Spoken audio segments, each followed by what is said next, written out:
নতুন বিজ্ঞপ্তি আসার সম্ভাবনা খুবই। তো এখন থেকে প্রস্তুতি না নিলে তোমরা পিছিয়ে পড়বে। যে জিকেগুলো আজকে আলোচনা করা হচ্ছে সেগুলো প্রত্যেকটি কোনো না কোনো পরীক্ষায় এসেছে। তাছাড়াও খুবই উপযোগী জিকে তোমাদের আলোচনা করা হচ্ছে, তাই তোমরা প্রত্যেকটি প্রশ্ন দেখে যাও। তো চলো, প্রথম প্রশ্ন, গৌতম বুদ্ধের ঘোড়ার নাম কি? সঠিক উত্তর হলো কণ্টক। রানা প্রতাপের ঘোড়ার নাম কি? সঠিক উত্তর হলো চেতক।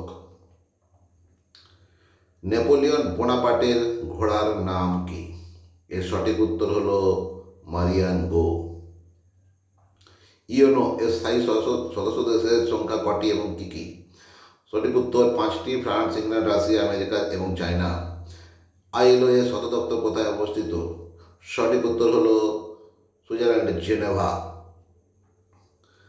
এফএও এর সদর দপ্তর কোথায় অবস্থিত? সঠিক উত্তর হলো ইতালির রোম। আইএমএফ এর সদর দপ্তর কোথায় অবস্থিত? এর সঠিক উত্তর হলো ওয়াশিংটন ডিসি। মধ্যপ্রদেশের নেপানগর কি জন্য বিখ্যাত? এর সঠিক উত্তর হলো নিউজ প্রিন্ট। বাগদাদ কোন নদীর তীরে অবস্থিত? এর সঠিক উত্তর হলো টাইগ্রিস। বিজয়ওয়াড়া কোন নদীর তীরে অবস্থিত? এর সঠিক উত্তর হলো কৃষ্ণা।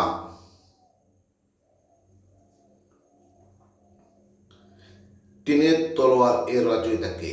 এর সঠিক উত্তর উৎপল দত্ত। নবান্ন এর রচয়িতা কে? এর সঠিক উত্তর বিজন ভট্টাচার্য। ঋজুদা চরিত্রের সৃষ্টিকর্তা কে? এর সঠিক উত্তর বুদ্ধদেব গুহ।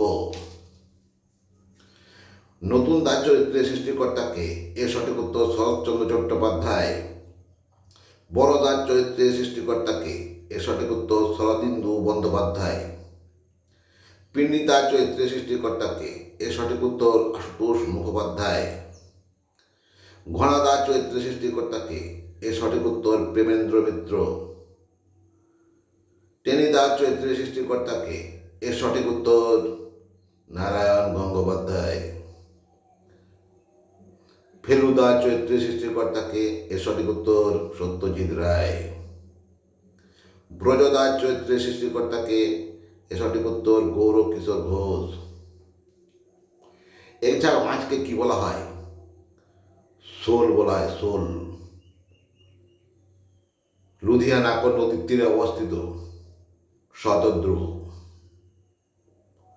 তিরুচিরাপল্লী কোন নদীর তীরে অবস্থিত? সঠিক উত্তর কাবেরী। সেনা দিবস কবে পালিত হয়? সঠিক উত্তর 15ই জানুয়ারি। শহীদ দিবস কবে পালিত হয়? এর সঠিক উত্তর 30শে জানুয়ারি। তোমরা যারা চ্যানেলটি এখন সাবস্ক্রাইব করবে তার কিন্তু অবশ্যই চ্যানেল সাবস্ক্রাইব করে নাও। পাশে থাকা বেল আইকনটি ক্লিক করে নাও সমস্ত নোটিফিকেশন পাওয়ার জন্য। তার সাথে কমেন্ট এবং লাইক করতে ভুলে যেও না।